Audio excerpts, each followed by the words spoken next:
여러분이 보고 계신 이 화면이 비트코인 일봉입니다. 그러면 지금 디폴트로 설정되어 있는 이동평균선은 9일선이 되는 거예요. 그죠? 그러면 다시 기준으로 돌아가서 단기는 일주일 이내라고 했으니까 단기 이동평균선을 설정하려면 길이를 7로 바꿔야 되겠죠? 여기에 숫자를 기입하셔도 되고 옆에 있는 화살표를 위아래로 넘기셔서 바꾸셔도 됩니다.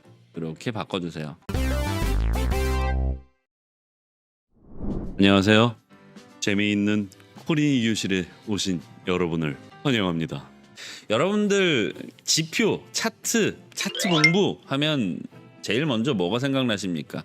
아마도 거의 대부분의 거래소에서 디폴트로 설정이 되어 있는 체결 강도, 매매 강도죠. 즉 RSI를 먼저 떠올리시게 될 텐데 그 RSI는 절대 지표일까요? 상대 지표일까요? 네, 당연하게도 체결 강도와 오늘의 체결 강도와 어제의 체결 강도 그리고 지금의 체결 강도와 1시간 전의 체결 강도 1분 전의 체결 강도와 지금의 체결 강도를 비교하기 때문에 상대 지표이겠죠. 이 말씀을 제가 왜 드리냐면 이동평균선 공부하러 왔는데 갑자기 RSI 얘기야. 즉 RSI가 대표적인 상대 지표 중에 하나인데요. 말 그대로 상대 지표이기 때문에 어제보다 더 낮은 오늘이 있고 오늘보다 더 낮은 내일이 있을 수 있습니다. 무슨 얘기냐?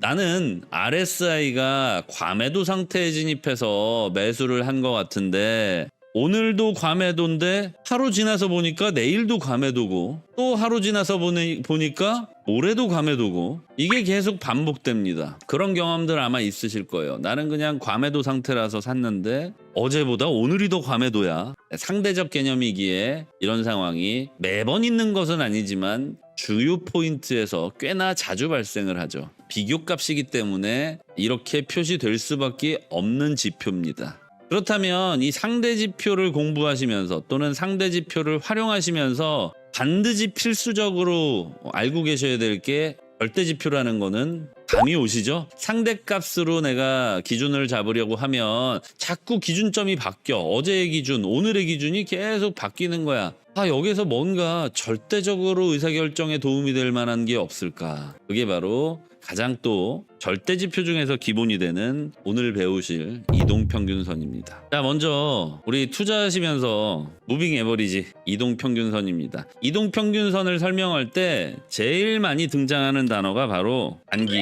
중기, 장기예요. 여기에 사전적인 개념은 없습니다. 지금 절대지표를 배우려고 했는데 이 표현 방법 자체가 그죠? 단기, 중기, 장기 표현 방법 자체가 좀 상대적이에요. 그렇다면 일단 단기의 기준을 무엇으로 잡아야 되느냐? 사전적 의미는 없지만 일반적인 경우를 말씀드리겠습니다. 일반적인 경우로 단기란 7일 이내, 정확하게는 일주일 이내입니다. 왜냐하면 주식시장에서부터 비롯됐는데요. 주식시장에서는 5일을 단기의 기준으로 삼고 있습니다. 5일 이내죠. 5일 이내. 그렇다면 이제 중장기 남았잖아요. 건너뛰고 장기에 대해서 정의하고 나면 중기가 단기 이상 장기 이내라는 걸 아실 수가 있겠죠. 일단 장기 이평선이라고 하는 건 코인 시장에서는 200일선을 의미합니다. 그러면 중기는 일주일 이상 200일 이하가 되겠죠. 일주일에서 200일 사이. 여기서 중기의 기준이 너무 크죠. 네, 일반적으로 한 분기 정도를 생각하시면 딱 맞아요. 그래서 사실 이 중장기 사이에 갭이 너무 크니까 90일 정도로 제가 설명을 하도록 하겠습니다. 그러면 보통 3개월이 넘는 투자, 한 분기를 넘기는 투자는 이거는 중기 투자라고 보기에는 사실상 24시간 365일 돌아가는 이 코인 시장에서는 수집 주기가 너무 깁니다. 그래서 중기, 그래서 90일에서 200일 사이는 그냥 건너뛰도록 할게요. 그거는 여러 가지 이유가 있지만 이 비트코인 시장, 코인 시장의 사이클은 4년이죠. 4년 사이클을 기준으로 중기 투자가 성립되는 구간이 상당히 제한적이에요. 비트코인은 4년 사이클 중에 1년은 내내 하락합니다. 앞서서 보신 바와 같이 21년 11월부터 22년 11월까지 내렸고요. 또 앞선 2017-18년도의 최고점에서는 마찬가지로 2019년도까지 내렸습니다. 즉 4년 사이클 중에 1년이라는 하락장을 제외하고 나면 횡보장 2년이 있고 대상승장 1년이 남아 있는데 이 횡보장 2년 동안은 사실상 중기 투자가 크게 의미가 없어요. 돈을 넣어놨는데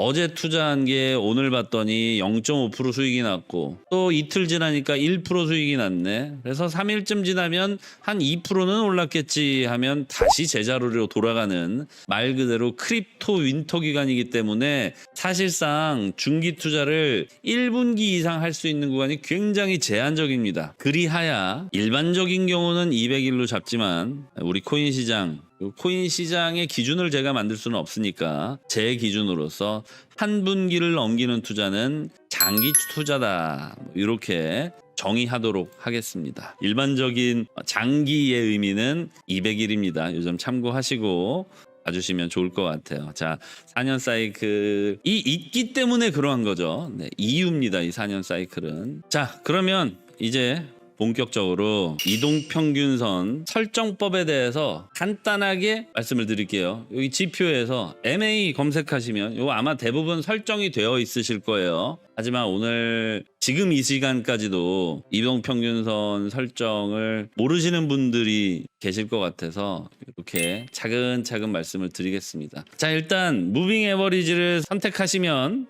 좌측편에 MA라고 뜰 거예요. 그냥 이동평균선 이렇게 검색해도 표시해주는 거래소도 있고요. 그렇지 않은 거래소도 있습니다. 그건 지금 업비트 기반으로 설명을 드리고 있기 때문에 바이낸스에서는 한글로 쓰면 안 나오겠죠. 빗썸은 모르겠어요. 한번 이동평균선을 다 같이 추가를 해보세요. MA 이렇게 검색하시면 됩니다. 이제 간단한 설정법. MA가 추가됐죠? 여기에서 톱니바퀴 설정 메뉴로 들어가세요. 여기 딱 보시면 모습이라고 나와요. 그건 스타일 뭐 이렇게도 나오고 거래소에 따라서 여기에서는 모습이 아니라 인풋을 누르세요. 네, 인풋 눌러주시면 됩니다. 그러면 여기 길이라는 곳에 디폴트로 9라는 숫자가 들어가 있죠. 지금 우리가 보고 있는 여러분이 보고 계신 이 화면이 비트코인 일봉입니다. 그러면 지금 디폴트로 설정되어 있는 이동평균선은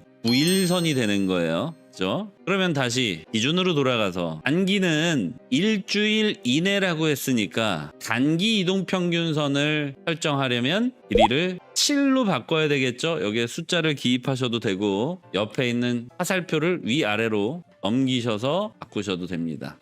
이렇게 바꿔주세요. 화면상에 어떻게 설정되어 있는지 안 보여요. 이럴 수 있잖아요. 헷갈리실 때는 모습으로 가셔서 그냥 눈에 잘 띄라고 얘를 빨간색으로 한번 바꿔볼까요?